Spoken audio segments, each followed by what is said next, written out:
Welcome to Adventures in Surgical Weight Loss with Dr. R. I'm Dr. Richard Rasmussen. I'm a bariatric surgeon and excited to bring you another story from a surgical weight loss patient. My goal is to give patients a place where they can share their amazing stories. I get to hear these stories all the time. I hope through this process to get rid of some of the bad information that exists about surgical weight loss. Today we get to hear Amber Rowlett's story. She's been very successful, almost 2 years out from a gastric sleeve, has had a lot of non-scale victories, and really shares a lot with us her techniques on managing food and how she does that and how she's been successful at maintaining her weight loss. I think you'll really enjoy hearing her story. Welcome, Amber. Hi, thanks for having me. Glad to have you. Why don't you go ahead and tell us your story? Sure. I did the gastric sleeve surgery a little over a year and a half ago. My weight kind of was up and down over several years. I had 2 back surgeries. COVID happened. I had 2 kids in and out of the hospital. I moved, I got divorced, and life and stress does not help your weight always. It can be a good No. or a bad thing. So there was definitely a lot of yo-yoing, and it got to a point where I was just so unhappy. I didn't like looking at myself in pictures. I just didn't feel like myself. And about 2 years ago, this is when kind of the weight loss shots were coming out and were like a big thing, and everyone was doing the weight loss shots. So I kind of debated back and forth what the best route would be, whether I wanted to try and do the shots or do surgery. And after weighing the pros and cons, I decided that weight loss surgery was a more permanent solution, and it wasn't going to keep yo-yoing me. I knew that the shots would probably help get some of the weight off, but not all of it that I wanted. So I did decide to do surgery. The surgery itself honestly was not that bad. After 2 back surgeries, I didn't think it was horrible. I will say though that the hardest part was the liquid diet after, and like the soft foods. Oh man, that is a challenge to you see food, like I'd be making food for my kids for dinner and they'd be like, I really just want to eat adult food. But I was very good and stuck to it. I was lucky that it was fairly gradual with my weight loss that came off. And I only had about 80 pounds to lose. My highest, I was at about 205. And I luckily have made it to my goal weight. My goal weight that I set for myself was 125. And I actually was down to 118 last week. So I've been doing really good. And I've been proud. I've kind of stayed in that goal weight range of 118 to 123, 124 for the last couple months. So I feel like I've done pretty well. I think the hardest part for me, and I still struggle with it, is eating slowly. I have found that you really have to, even a year and a half out, you need to portion things because for one, you're never going to be able to finish it all. My eyes are still bigger than my stomach. But 2, you have to be really good at chewing everything really well. And I still try to take 3 or 4 bites and then wait about 5 to 10 minutes and just make sure like I'm actually still hungry. You will learn the hard way that your stomach does not like it when you eat too much. I will either get sick or I'll have lots of saliva. And that's when I'm like, I did not chew enough. So I have learned to be very mindful of that. And I have turned it as not I'm sitting down to hurry and eat. I need to sit down, take a few bites, be super mindful, wait a moment, have some conversation if I'm with friends or family, and then you can go back. Another thing that I've helped remind myself, especially when I want to eat something, is that I have the whole rest of my life to keep eating that food. I don't need to eat it all in one sitting. I don't need to take that extra bite because I will always be able to take an extra bite of food. I'm not going anywhere. The food will still be there if I really want it later. So that has been a good rule of thumb for myself. That's a great mental picture to create. And um, one of the places that I think has caused problem for people in our current society is the explosion of different food type products. And so if you're somebody who likes to taste and try different foods, you look at the availability, it's like, wow, I'm never going to get to all of that. And so being able to mentally say, that's okay, or, I can spend the next 10 years trying to, slowly get through those things. I know that's a little bit different than what you were saying, but Yeah, it made yeah, me it's think a of good that same mindset. concept. Yeah. Yes, and yeah, that's kind of what I've shifted to. For my job, I'm an event planner, so I do events for big corporations, and I will tell you that is the hard part because sometimes we'll go to these huge events and there's so many good foods and I want to try them all, but obviously you cannot. And I also have tried to um give myself some grace and like I don't eat a lot of bread. For one, I'm lucky that it makes me feel a little bit sick if I eat bread. But I mean, that's like a hard thing to like never eat bread or pasta again. So I am good at like, okay, I will give myself a bite or two and then I'm going to stick to my protein. So, a little bite of bread or a bite or two of pasta. And honestly, that's really all your stomach can handle after surgery. And then sticking to the rest of protein and vegetables. But I think it's okay to still allow yourself to have a little bit of a splurge and enjoy those things you like, just with very limited amounts.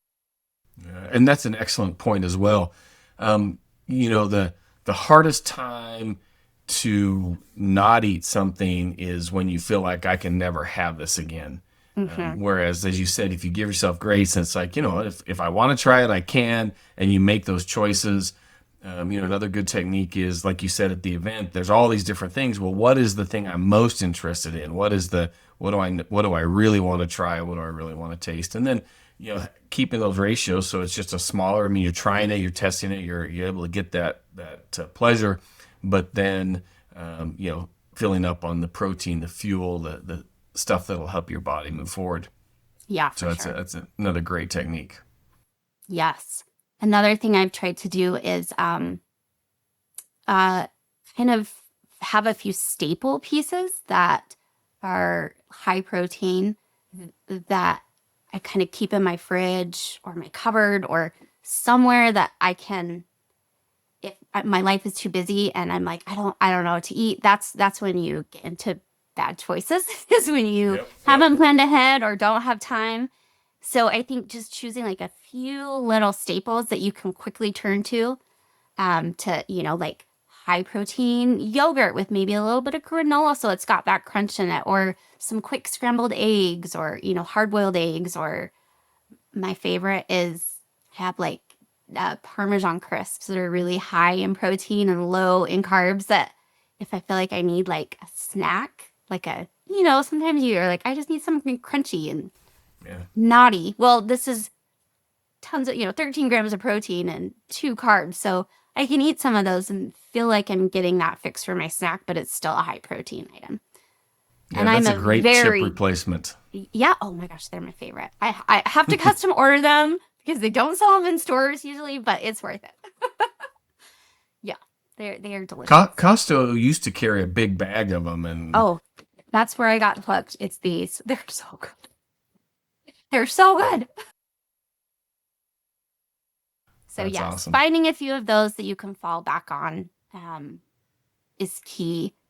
And then to stay at my goal weight, I like usually will weigh myself every other day and just make sure I'm kind of in that range I want to stay at. And if I ever find that I'm starting to creep up a little higher than I feel comfortable with, then I try to do like a reset and be like, okay, I've obviously not been following the rules. Let's take a few days, put myself back on track. And that I just never let it get too far out of control. Another great tip, just, it unfortunately is a constant battle, right? I mean, this is a constant lifelong fight. We know from the data that once our bodies have been in an obese range and we get that weight off, that it's, the body wants to try to get back there. That's a little more nuanced than I'm making it, but it is the term I like to use is it's a chronic disease. And so you Okay. just need to, pay attention to it and keep treating as needed. Yes, definitely. You got to create new healthy patterns or else you will not be successful. Yeah, absolutely. You mentioned a lot of kind of the food oriented healthy patterns you've created. What are some other healthy patterns you have? I try to meal prep, uh, get some vegetables and proteins ready on like Saturday or Sunday because I know during the week I'm going to be busy. Kind of keep those set. Um, Park a little farther away when you're in the grocery store just to get in a few extra steps, push your shopping cart back to a little bit farther, cart return, little things like that.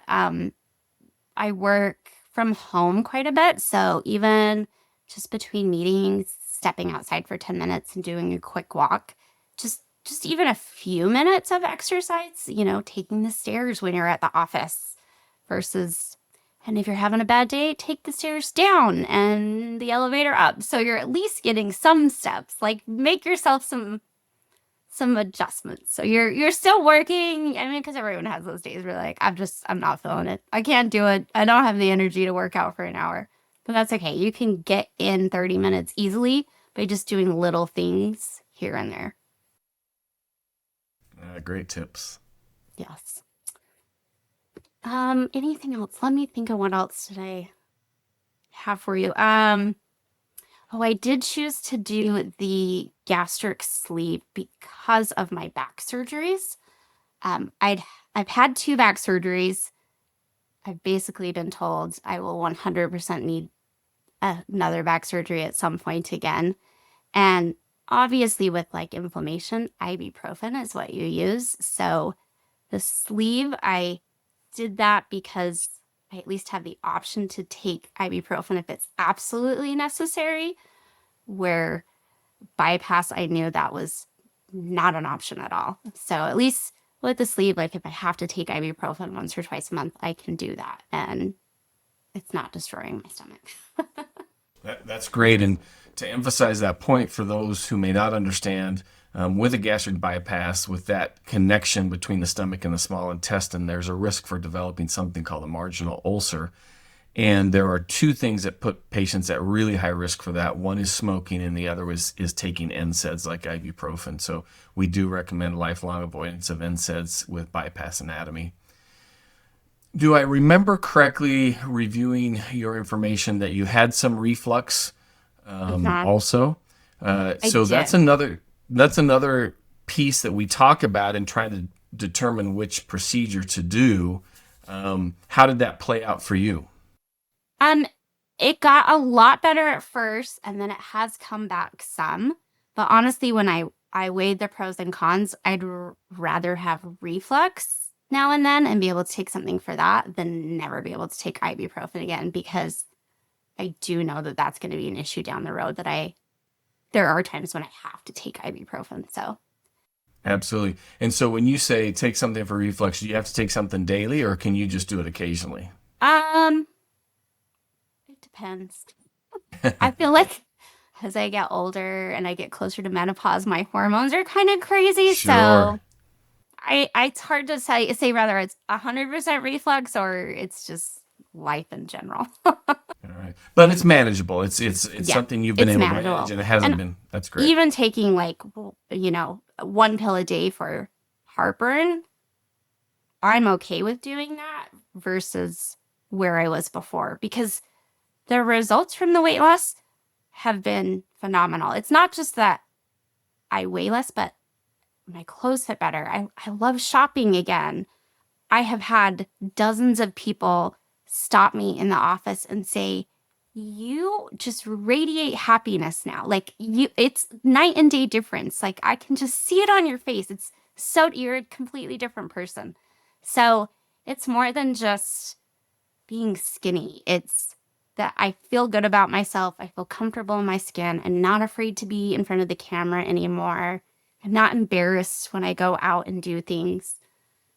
So that's been a huge positive for me. And it also, I had been single when I had surgery, and I felt so unsure of myself and just didn't feel confident. And losing weight helped me. I went out and started dating again, and things have been great with that aspect. I feel like myself again. Oh, that's fantastic.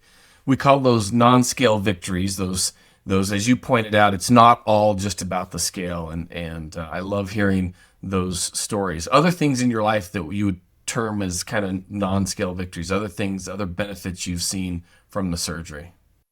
Definitely energy, more energy. My blood pressure has gone down so much. My cholesterol's better. I used to be on blood pressure medication.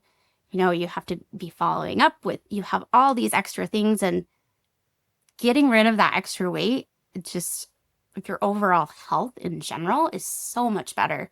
I mean, I have wonderful blood pressure now. I go in and I'm like, yes, it's not high anymore. That's great. So that's a great thing. And I honestly just think it's just feeling like yourself again.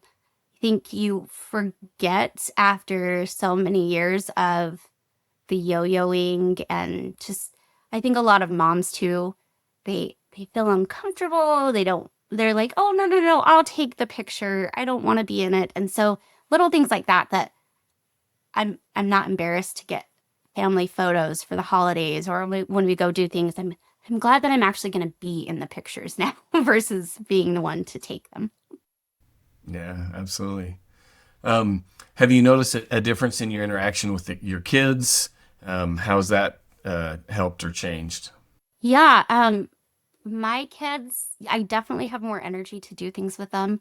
My kids are both grown, so I don't have little babies to chase around. They're both in college, but yeah, they love it because we can go out and, hike, or go out, to the park and throw the frisbee, do anything like that. And I went paddle boarding for the first time this summer, and it was really fun to do those things with my kids, where before I would have been like, I don't want to put a swimsuit on. Oh, I don't think I want to do that.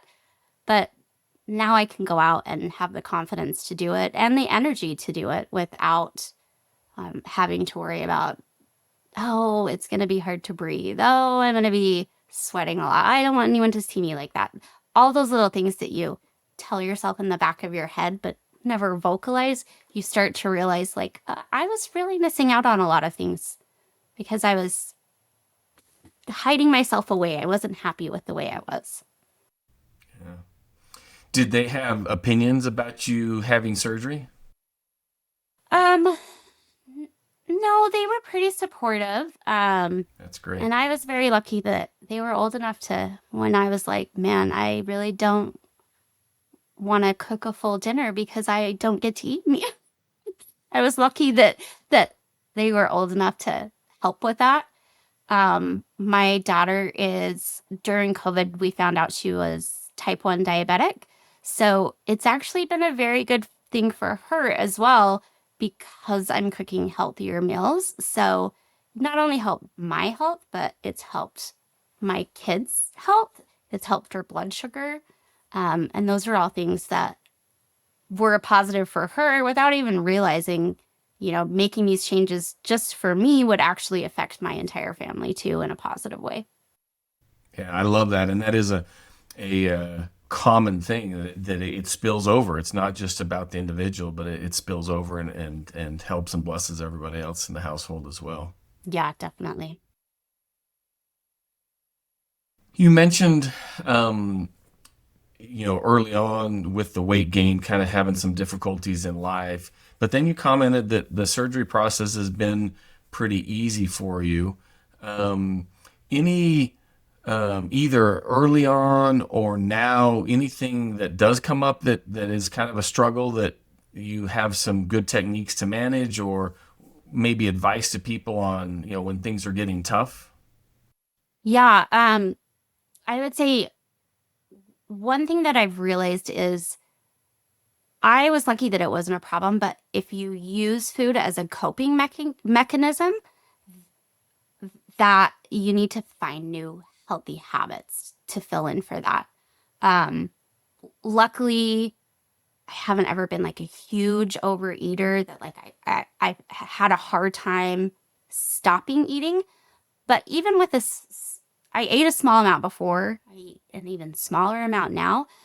It's more of choosing the healthy items to eat and, um, like I said before, just taking the time, making sure you're not rushing yourself, waiting for your stomach to catch up to your eyes. Those are all really helpful things. Um, I have not been shy about telling people that I had weight loss surgery. I don't, I was really worried about it, especially when I started dating. Like, are people gonna think it's strange that I'm not eating? So once I get to know someone, it doesn't bother me to share that. And I know some people will say like weight loss surgery is like it's cheating, but I don't view it that way at all because you go through an awful lot for your body. And while it makes it easier for you to eat smaller portions, it doesn't mentally make it easier to stop eating. Just because you had the surgery, you're mentally, it doesn't change your mentality at all. So if you use food to cope, or, you just in your brain, you think, I haven't eaten enough, you have to really retrain yourself and be very mindful of it and aware and cautious. Wow, those are some excellent points. Um, one of the reasons that surgical weight loss helps so much is, what you've alluded to is that you eat smaller amounts, and as I mentioned before, you're fighting biology. There's data that shows that when people have lost a significant amount of weight, they have to forever consume a lower caloric amount than somebody who weighs their same weight, who never lost weight. And so it's just your metabolism's changed and it's lower, and so you have to consume less calories. Well, with a full size stomach, that's more difficult because you tend to be hungry a lot more. And so with a surgical stomach, it just makes it more manageable. Definitely. But you do still have to be careful, like, and Yeah, realize you have so few calories that you're physically able to consume that they need to be good calories. Otherwise, that weight, once you've kind of hit your weight loss limit, you're just going to gain it back if you haven't created those healthy habits. So you do great need to be point. cautious. And that's why almost 2 years out, I still take just a few bites and then wait. That really, really helps me. Just that simple thing, and still like making sure that's the one thing to help me not get sick or feel ill. Even with 4 or 5 bites, if you're chewing too quickly, you're gonna feel sick. So you have to chew everything really well, eat high protein as much as you can, and wait for your stomach to catch up. Oh, that's great. Yeah, great advice. And it's, we know scientifically that it's that signaling to the brain, and it does take that time. And that's, why that recommendation for spending time on eating. That's great. Yeah, and I think you have to shift your mindset. Like it's so common for gatherings and people when they get together, food is the number one thing that brings people Yes. together, which is okay. I mean, just because you had weight loss surgery doesn't mean everyone else has to abide by those. So I love baking. I still bake. I just share those treats with others, or pull in, like, instead of pure sugar, try to do some of these like alternatives that are a little bit healthier for you. Um, add something like cottage cheese that's going to give you more protein with those little healthy, those snacks. And you can find lots of fun new recipes. I'm very picky, and so I still eat really good food. It's just healthy. That's awesome. That's awesome. What else do we need to know about your story? I would say the other thing that helps me with food is seasonings. So I think that's the one thing you feel like you're limiting yourself because you can't have carbs and sweets and sugars, and you can still have them, but cooking and your vegetables and proteins and stuff, you can bring so much flavor to them with seasonings that don't have the calories. So you can add flavor without calories by just adding and experimenting with seasonings. I think that has helped me a lot.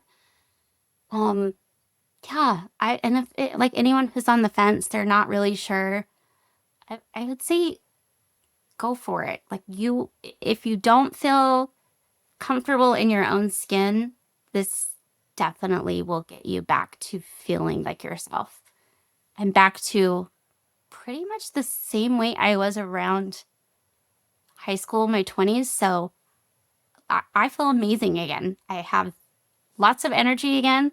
I did not think in my 40s I'd have the energy of a 20-year-old, but I do. So it's been great. That's awesome. Well, thank you very much for sharing your story. I really appreciate you taking that time. Yeah, absolutely. And definitely, I would say the pros definitely outweigh the cons. You don't need those extra bites. You don't need that sugar or that bread. Like, it's so much better without the weight. That's fantastic. Yeah. Well, thank you. Yeah, absolutely. Thanks for having me. Thanks again to Amber Rowlett for sharing her story. What a great story. Congratulations on her success. And I really liked all the different tips she had on how to help all of us be better with how we address food. Please take a moment to subscribe, rate, and review our podcast. It will help us reach more people with these amazing stories. I also have a YouTube channel where you can see this video, as well as several other videos about surgical weight loss, general surgery, and robotic surgery. Join us next time for another amazing story.